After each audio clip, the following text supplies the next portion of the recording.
الحمد لله رب العالمين والعاقبة للمتقين والصلاة والسلام على سيد الأنبياء والمرسلين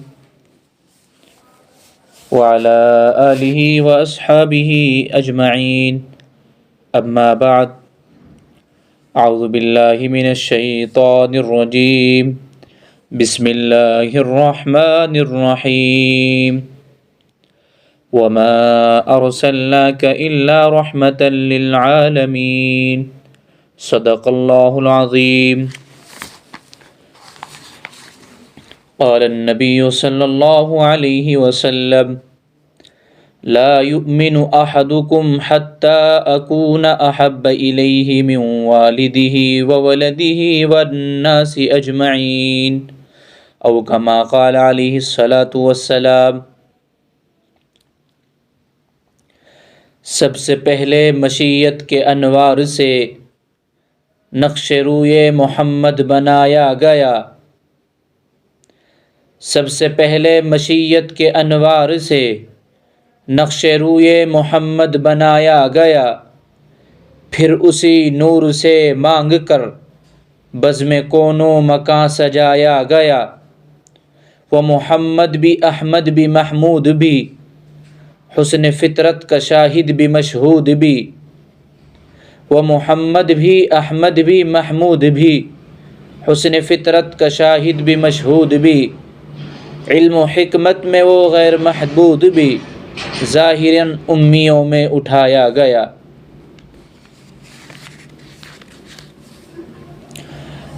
محترم حضرات، عزیزان محترم،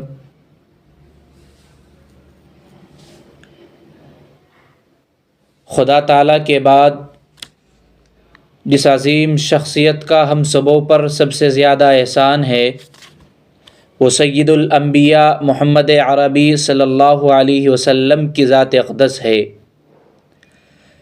مسلمانوں کا رسول خدا سے جو قلبی تعلق ہے، وہ دوسرے تمام انسانی تعلقات اور رشتوں سے بالا تر ہے.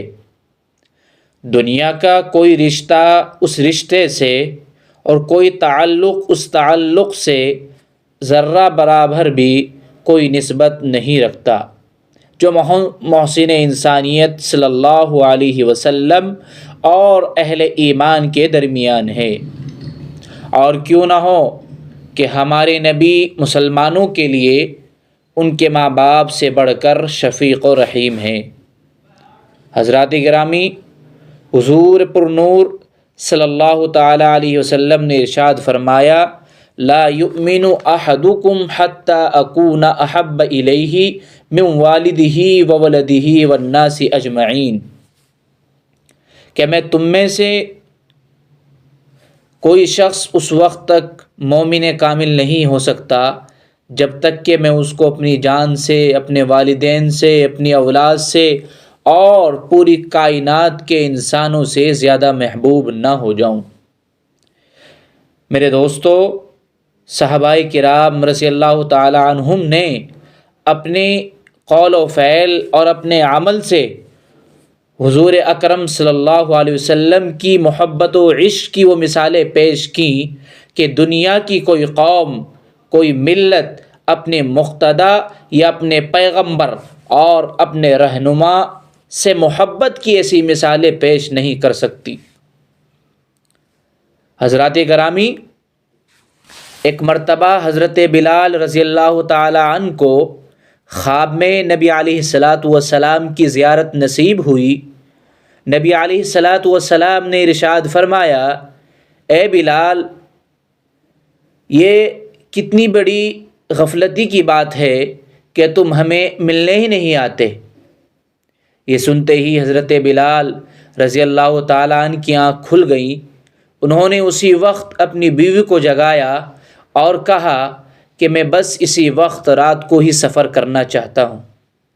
چنانچہ اپنی اونٹنی پر روانہ ہوئے، مدینہ طیبہ پہنچے تو سب سے پہلے نبی علیہ الصلاۃ والسلام کی خدمت میں حاضر ہو کر سلام پیش کیا. اس کے بعد مسجد نبوی میں نماز پڑھی. دن ہوا تو صحابہ کرام رضی اللہ تعالی عنہم کے دل میں خیال ہوا کہ کیوں نہ آج ہم حضرت بلال رضی اللہ تعالی عنہ کی اذان سنیں۔ حضرات، کئی صحابی نے ان کے سامنے اپنی خواہش کا اظہار کیا، لیکن انہوں نے انکار کر دیا کہ جی میں نہیں سنا سکتا کیونکہ میں برداشت نہیں کر سکوں گا۔ مگر ان میں سے بعض حضرات نے حسنین سے کہہ دیا کہ آپ بلال رضی اللہ تعالیٰ عنہ سے فرمائش کریں۔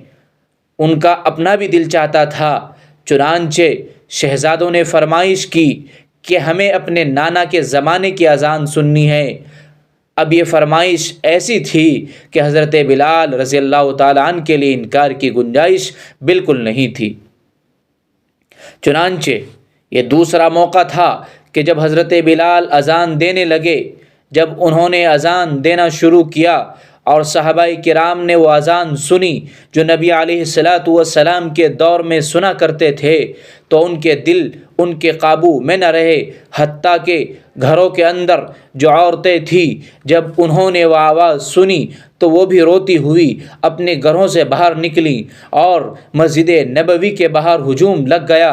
عجیب بات یہ تھی کہ ایک عورت نے بچے کو اٹھایا ہوا تھا اور وہ چھوٹا سا بچہ اپنی ماں سے پوچھنے لگا، اماں بلال تو کچھ عرصے کے بعد واپس آ گئے، یہ بتاؤ کہ نبی علیہ الصلاۃ والسلام کب واپس آئیں گے؟ اس بات کو سن کر صحابہ کرام مچھلی کی طرح تڑپ اٹھے۔ یہ محبت تھی، جب دل میں بلالی محبت ہو تو پھر اللہ رب العزت راستے ہموار کر دیا کرتے ہیں۔ شاعر کہتا ہے، چمکتا رہے تیرے روزے کا منظر، سلامت رہے تیری روزے کی جالی، ہمیں بھی آتا ہو وہ جذبہ ابو ذر، ہمیں بھی آتا ہو وہ روح بلالی۔ حضرات محترم، آخر میں اتنی ہی گزارش کروں گا اور یہی درخواست کروں گا کہ اے مسلمانوں، خواب غفلت سے اٹھو، واپس آ جاؤ، لپٹ جاؤ دامن مصطفیٰ سے۔ اگر ابھی تک ہمارے اندر کوتاہیاں سمائی ہوئی ہیں، بس اب اللہ تعالیٰ سے توبہ کر لو، کہیں ایسا نہ ہو ہمارے ان گناہ گاری کے سبب اللہ کے رسول کی بے آبرو ہو۔ آج سے یہ عہد کر لو کہ بس اب ہم یہ سب ہونے نہیں دیں گے انشاءاللہ تعالی۔ اور بارگاہ عزی میں دعا کرتا ہوں کہ امت مسلمہ کو نبی کریم صلی اللہ علیہ وسلم کی سنتوں کی اتباع کرنے کی توفیق مرحمت فرمائے۔ وآخر دعوانا ان الحمد للہ رب العالمین۔